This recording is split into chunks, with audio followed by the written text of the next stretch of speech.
Welcome back, guys. Today we got this 2013 Road Glide. We're going to be tearing this down for paint. Customer's going to be changing the color on it. We're doing the Redthunder 2-in-1 exhaust system.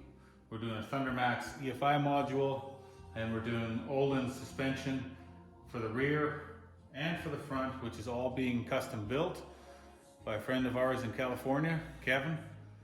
And we're going to do a basic service and check the front wheel, which the customer's complaining about a vibration, which may also be neck bearings.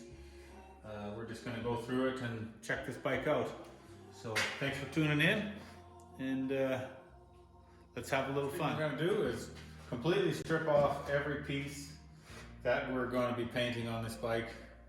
Take the pump out of the fuel tank, fairing off, front fender, take the side covers off, peel off the stickers, and disassemble the saddlebags.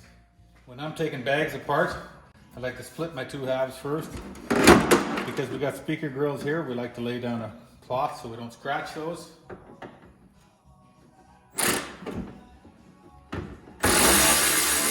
we like to flip over the bag. Pull these 8 screws out. Pull off your inner pieces for your latches and pry out your rubber over. And to remove your hinges, your latches, you're going to take 2 screws out right here with Torx heads. Then you're going to take 2 screws out here for your locking mechanism, and you're going to take 1 nut off right here, and then your outer cover comes right off.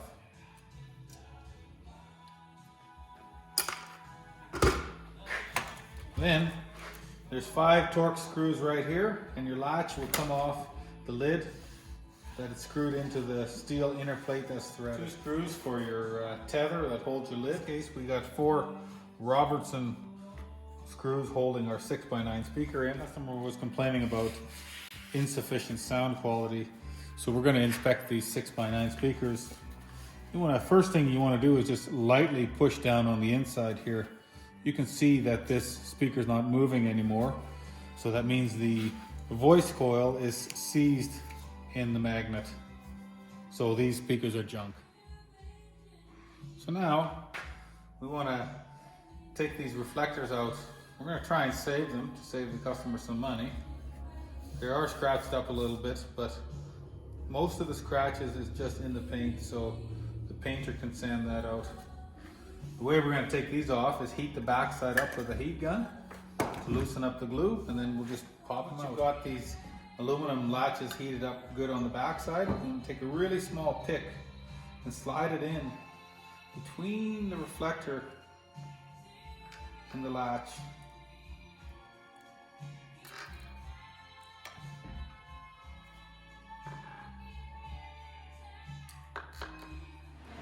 Now we're going to take the fairing apart.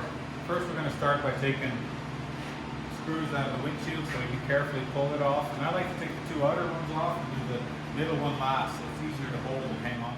Then your inner fairing screws, you're going to have 3 on each side. 1, 2, 3, and they're a Torx 25.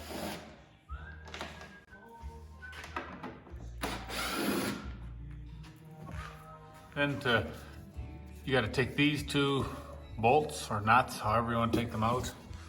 They're the retaining. It's kind of like a sandwich here for your signal lights. Hold your fairings together. You get your fairing off, just have to lightly lift up and unplug your lights.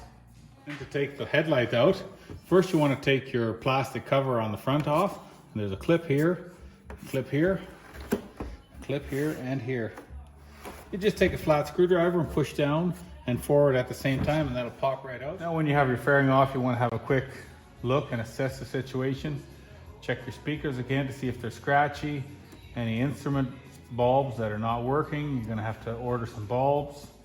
Here I see we have a broken ground wire for some reason, so we're going to have to go look and see where that's supposed to go and fix that. And any other pinched wires, I've seen mice nests in here before. But yeah, you just want to have a quick look, see if you got to order any other parts. Now we're going to pop this front fender off. But the customer had also complained about a wheel that was kind of wonky, causing vibrations. So we're going to pull the wheel off, throw it up on the stand, make sure the rim and the tire are true, nothing separated. First we're going to do is pull these bolts out of the front calipers, which are 12.10 millimeter.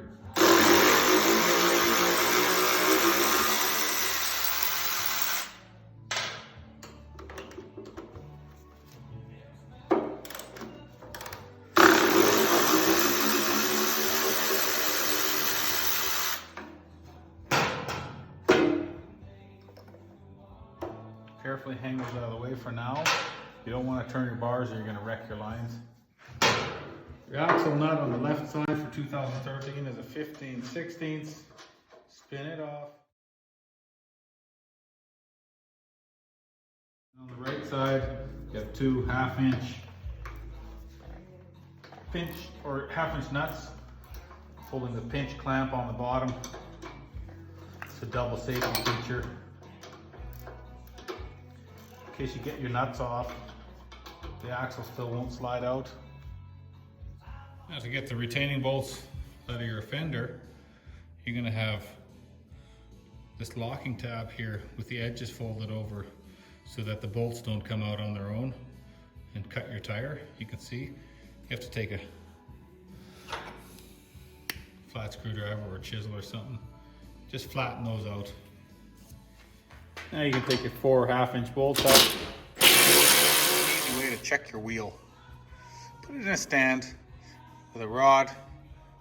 If you don't have a stand, you can also pull your brake calipers off and just spin it while it's mounted in your front forks.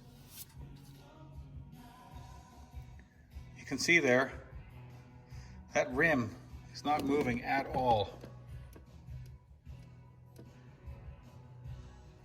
In or out, up or down on that side. You can see the same thing. We flip the wheel over in the stand. In or out, there's no movement. Up or down, she's perfect.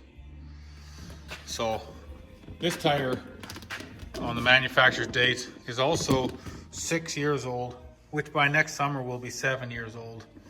So it's very important to always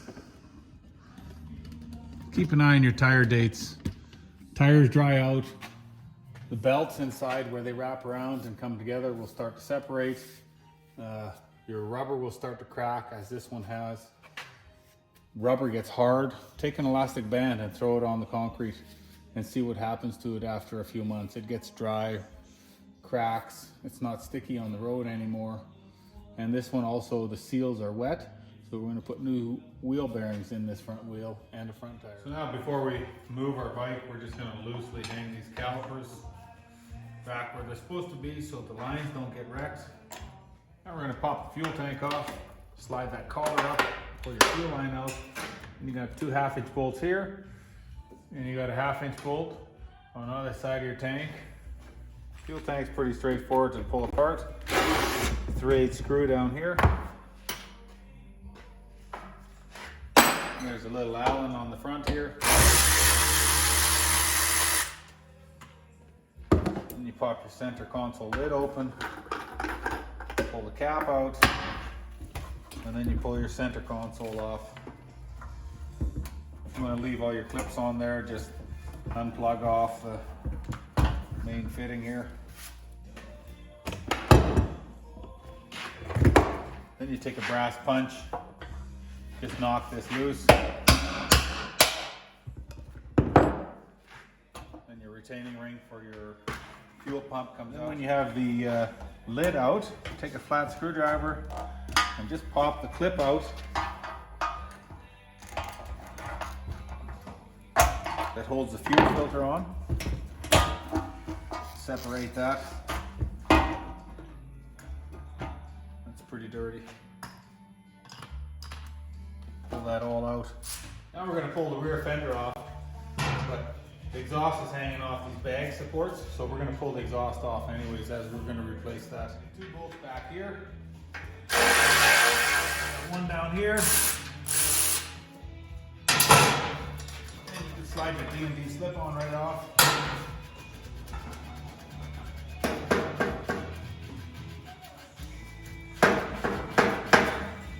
You have 9 9/16 nut down here with a carriage bolt going through the bracket, and you got 2 1/2-inch nuts on each one of your head.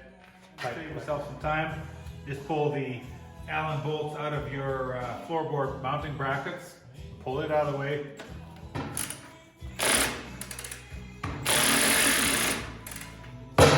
want to unplug your O2 sensors right here behind your right hand side cover.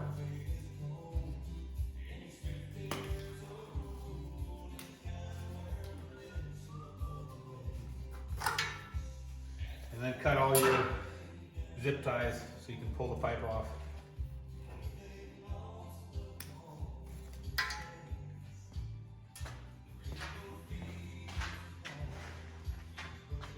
Now we're going to start taking the rear fender apart. We're going to take the quick detach mounts off for the take your mounting brackets off for your front saddlebag clips, 7/16 bolt.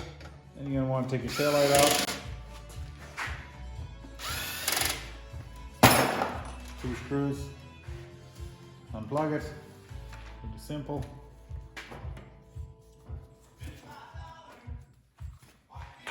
Then you're going to want to unplug this wiring too.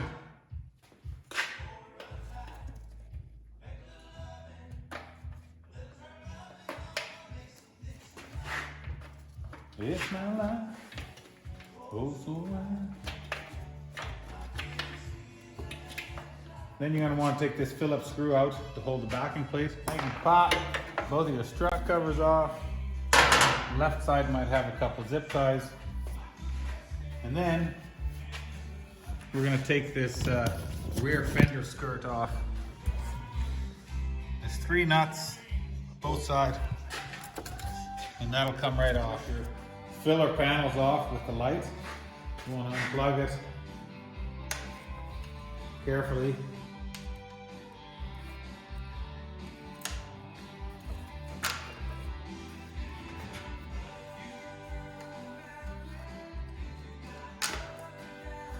And then there's 2 torque screws right here. Here's 2, and your light comes out. Rear saddlebag support, there's a bolt up here. There's a bolt in the front, and there's 2 going through the back with a bar that goes around the back of the fender to support everything. You're gonna want to take these 2 out. You're gonna have a couple Torx bolts on each side holding your fender up. And if this was brand new paint, you're going to want to have somebody hold this so you don't scratch. Rear fender, you got your main mounts here. It's a nut with a stud going through it. You're going to have to hold it with a 3/4 inch wrench. Spin it loose with a socket. That's how you're going to have to take all 4. You want to flip your fender over. Take the nut off for your main support bracket.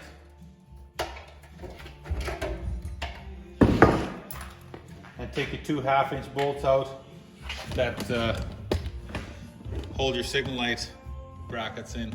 Alright, thanks for watching us take this 2013 Road Glide apart today and strip it for paint. We're going to get those parts out as soon as possible. Yeah, next is going to be all the other things we listed. Most importantly is neck bearings and Ohlins cartridges for the front, and Ohlins shocks for the rear that are all being custom built. And we'll see you guys next time. Thanks for watching. Make sure you subscribe and like the video. Any comments that you think are necessary we'd like to see them as well. Thank you very much. Have a good night.